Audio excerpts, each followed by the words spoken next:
My wife suddenly became distant, picking fights over small things and telling me she didn't feel the same anymore. Suspicious, I followed her one night. She met a man at a bar and kissed him. Instead of confronting her, I waited. A week later, she said, "I think we should break up." I smirked and said, "I agree." Then I handed her a bill for every expense I had paid since the day we met. She thought she was walking away clean. Until she saw the total. I, 38 male, live in Chicago, and until recently, I was married to a woman named Sarah, 36 female. We'd been together for 10 years, married for 8. I thought we were solid. We weren't perfect, no couple is, but I thought we were in it for life. Turns out I was wrong. About 6 months ago, things started feeling off. At first, I couldn't put my finger on it. It was small stuff, Sarah getting home a little later than usual, being quieter than normal, getting easily irritated over things that never used to bother her. We used to have dinner together most nights, even if it was just takeout while watching some show. Then, suddenly she started saying she had to work late. That turned into her eating alone at the office, or sometimes not eating at all. She started locking her phone, too. Not just with a password, but with Face ID and fingerprint. She'd never done that before. She also picked fights over literally nothing. One night I put the bowls in the dishwasher wrong, and she went off. Another night she got mad because I left the laundry in the dryer for too long. She said the clothes were ruined and that I never listen. It was like she was trying to push me away. We used to talk all the time. Even if it was just about dumb stuff, TV, food, friends. That all stopped. When I tried to talk, she'd shut down. When I asked her what was going on, she gave vague answers like, "I'm just tired," or "Work has been stressful." One night, she looked me dead in the eye and said, "I don't feel the same anymore." I asked her, "Feel the same about what?" She just said, "Everything." That word hit me like a truck. I wanted to scream, but I didn't. I nodded, gave her space, and tried to act like things were normal. But inside, I knew something was wrong, very wrong. I've never been the jealous or paranoid type. But when someone's acting completely different out of nowhere, your brain starts connecting dots whether you want it to or not. The way she smiled at her phone, then quickly looked away when I came into the room. The way she started putting on makeup to go to the office when before she never cared. The way she started staying out later and later, always with some new excuse. I didn't want to believe it, but I had to know. One Thursday night, she said she had a late meeting at the Art Institute, where she works in event planning. Said she'd be out until 9, maybe later. Her voice was flat, like she was bored just telling me. I waited about 45 minutes after she left, then got in my car and drove downtown. I parked a few blocks away and waited across the street from the museum. Around 8:30, I saw her come out, alone. But instead of going to her car, she walked toward Michigan Avenue. I followed from a distance. She walked into the Gauge, a bar we used to go to early in our relationship. I waited a minute, then went in and sat at the bar where I could see the booths in the back. She was there with a guy, maybe mid-40s, clean-cut, dressed in a suit. They were sitting close, not touching, but definitely in each other's space. They laughed a lot. She touched his arm a few times. Then he leaned in and kissed her, and she kissed him back. That moment broke something in me. I felt frozen, like I wasn't even in my body. I watched for another minute, then left before I did something stupid.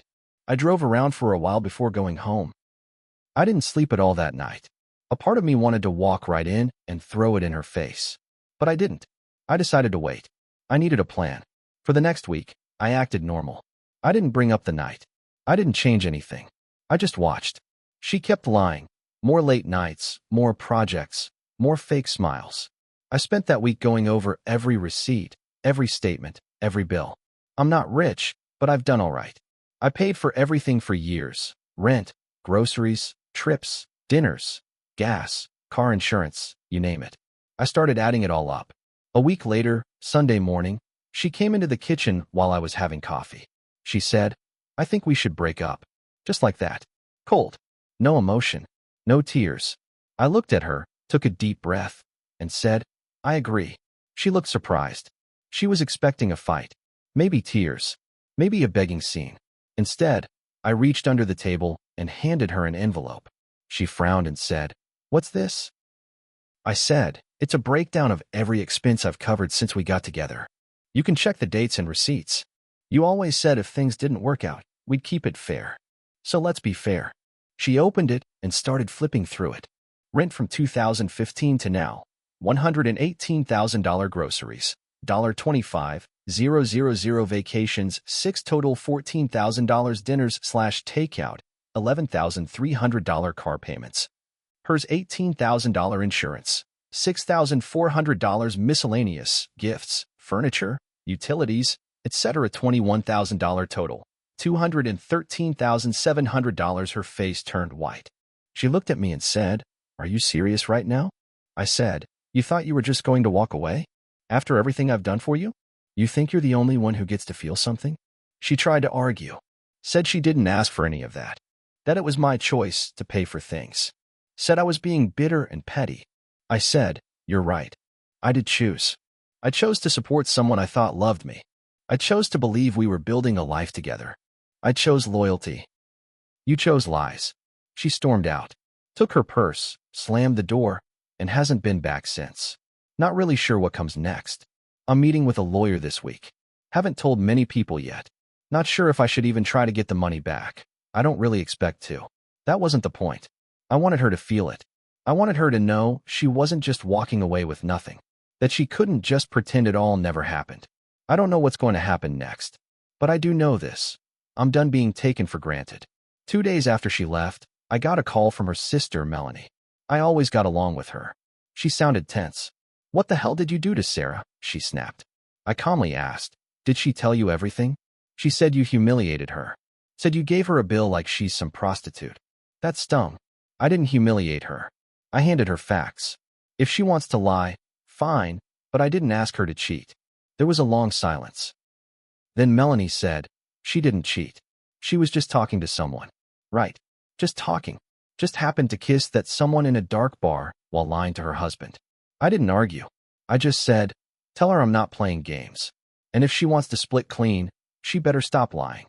3 days later, I came home from work and she was in the driveway, sitting on the hood of her car like nothing happened. Dressed up, too. Heels, full makeup, tight jeans.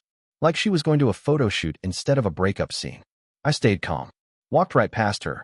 She followed me inside without asking. I said, "You shouldn't be here." She smirked.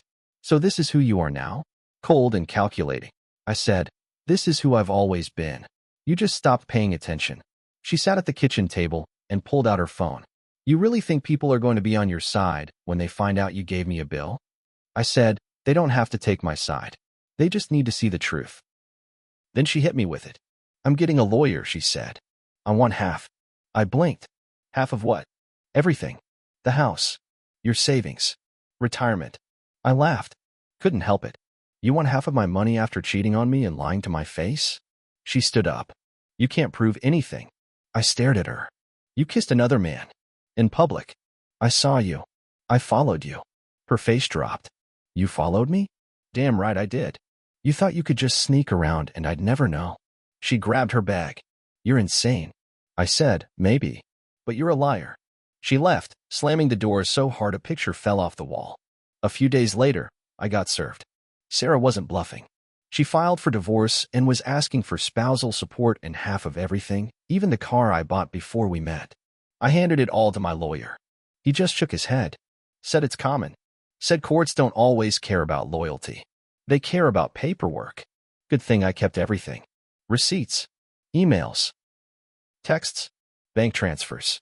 Even those "thank you for dinner" messages she used to send me when she was pretending to be a decent human being. Still, the fact that she was trying to take me down after all this? That hit me harder than the cheating. 2 weeks after that, I got a message on Facebook from a guy named Mark. His first message said, "Hey man, I think we need to talk. It's about Sarah." At first, I ignored it. Thought maybe it was a friend of hers trying to stir the pot. But he sent a second one. I was the guy she kissed at the gauge. I didn't know she was married. My stomach dropped. I messaged back, "You serious?" He replied, "Dead serious." I had no idea. She told me she was divorced. Said she was just starting over. I had no clue she was lying. "I'm sorry, man." We talked for a while. Turns out she had told him she left me months ago. Claimed I was controlling, jealous, and verbally abusive. That I wouldn't sign divorce papers. He believed her. Until she started getting weird, distant, flaky, dramatic. Mark said. I got suspicious. I Googled her. Found a photo of you two. Saw your name. Then I saw your post on Reddit. That's why I reached out. So now I've got a whole new angle. A stranger backing my side of the story. A stranger who had also been lied to. I called my lawyer the next morning. He said, this changes things. That same night, I started getting blocked calls. No one on the line, just breathing. It happened 3 times. Then I got a text from an unknown number. You better stop lying about me. You think this is a joke? I knew it was her. She was spiraling, losing control of the story she was trying to write. But I'm not afraid. I've come too far. About a week after the last update, I was at work when I got a call from my buddy Jordan. He's an old friend, works as a bartender downtown. He doesn't usually call unless it's important. His voice was low. Hey man. I saw Sarah last night. I said, with that same guy? No, with a different guy. She was at that bar near Navy Pier, Bella Luna. Same act. Sitting close, laughing, touching his hand. Are you sure? He sighed. Positive. I even went up to her. She acted like she didn't know me. That hit hard. I thanked him and hung up. I didn't even know what to do with that information. Another guy? Was this a pattern? I thought it was one mistake, one fling. But it was starting to look like Sarah had a whole second life. The next day, I went to the bank to double-check joint accounts. We'd split most things already, but I wanted to be safe. I asked the teller for a printout of any transactions in the last few months. When I got the papers, I saw something that made me feel sick. Withdrawals from our savings. Repeated, small amounts, $200 here, $150 there, every week for months. Nearly $5,800 gone. All labeled cash withdrawal. I had never touched that account in almost a year. We agreed it was for emergencies only. But the account was under both names, so technically, she could pull it without my permission. I texted her. No response. I emailed her lawyer. 2 days later, I got an answer. Ms. Last name states all financial withdrawals were for personal expenses and well within her rights. I showed it to my lawyer. He said, she's draining you before the divorce finalizes. We need to freeze the account. We filed the motion that same day. Yeah, you read that right. I was at home going through more documents when I got a message from Mark, the guy she kissed at the bar. We'd kept in touch casually. He sent me a screenshot. It was a message from Sarah, sent to him out of nowhere. It said, you should know, I'm pregnant. I don't think it's yours, but you deserve to know. I stared at it for a long time. I don't think it's yours? What does that even mean? I texted Mark. When's the last time you saw her? He said, a month ago. We hooked up once. After that, she ghosted me. So she was sleeping with multiple people, not just seeing them. And now there might be a baby? I called my lawyer, told him everything. He said, we're going to ask for a paternity test. Now, if she's pregnant with someone else's child while trying to take half my assets, game over. Melanie, her sister, reached out again. This time she wasn't yelling. She said, look, I didn't know about any of this. Sarah's not talking to me anymore. Mom and Dad are pissed. She told them you abused her. But then they saw your post. They're confused. I asked her, does she have a history of lying like this? She said, honestly, she used to lie a lot when we were kids. Little stuff, then bigger stuff. Always had a version of events that made her look better. That kind of sealed it for me. I thought I married a complicated person with flaws. Now it feels like I married a master manipulator. Here's the twist I never saw coming. A few days ago, I got a message on Instagram from someone I didn't know. Profile pic was private, but the message said, hey, I dated Sarah before you. We were engaged. She cheated on me, too. If you ever want to talk, I've got stories. I stared at it. Then I responded, let's talk. His name is Ray. He lives in New York now. But he dated Sarah years before me, back when she lived in Philly. He said the exact same things happened. Small lies. Emotional distance. Nights out that didn't add up. He caught her cheating with a coworker. She gaslit him, denied it, then suddenly broke off the engagement. He said she left him with debt from their apartment and even some credit card bills she opened in his name without telling him. I couldn't believe it. Same story. Different guy. I asked him, why didn't you ever say anything? He said, man, I was embarrassed. Took me years to recover. But seeing your story, I had to speak up. We're going to court in a few weeks. My lawyer now has more ammo than I ever expected. proof of cheating, messages from the other guy, a potential pregnancy, financial theft, a history of lying and manipulation, and now an ex-fiancé with a matching story. I've stayed mostly quiet. I haven't gone online blasting her name. Haven't messaged her friends. I wanted to be the bigger person, but the truth has a way of leaking out on its own. And this is far from over. She thinks she's in control. She thinks I'm just another chapter in her story. But this time, she's not the one holding the pen. Court was set for Tuesday morning. My lawyer, Harris, told me to be calm but ready. This could go nuclear, he said. Be polite, but don't back down. I arrived early. Sat in my car for 20 minutes just breathing, trying to steady myself. I wasn't nervous about losing anymore. I had the proof. What I was nervous about was seeing her again. And I did. Sarah walked into the courthouse like it was a red carpet event. Hair done, expensive coat, sunglasses even though it was cloudy. She didn't even look at me. Just whispered something to her lawyer and sat on the opposite side of the room. Then came the hearing. We started calm. Property division, accounts, standard back and forth. Her lawyer tried to argue that Sarah was financially dependent on me, which was wild because she had a good job for years and only recently started needing help when the cheating began. Then my lawyer brought up the cash withdrawals, $5,800 taken from the joint account without explanation. Her lawyer tried to move past it, but Harris wasn't having it. Then we brought out the big one, the pregnancy claim. We presented the screenshot Mark had sent, along with his affidavit, stating that Sarah claimed she was pregnant and didn't know who the father was. Her lawyer froze. Whispered to Sarah. That's when it happened. Sarah snapped. You think this makes you look good? She shouted across the courtroom.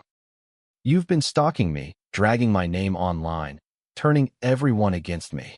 I just stared at her. I didn't stalk you. I followed my instincts, something I should have done years ago. She stood up. You never loved me. You loved controlling me. That's all this was.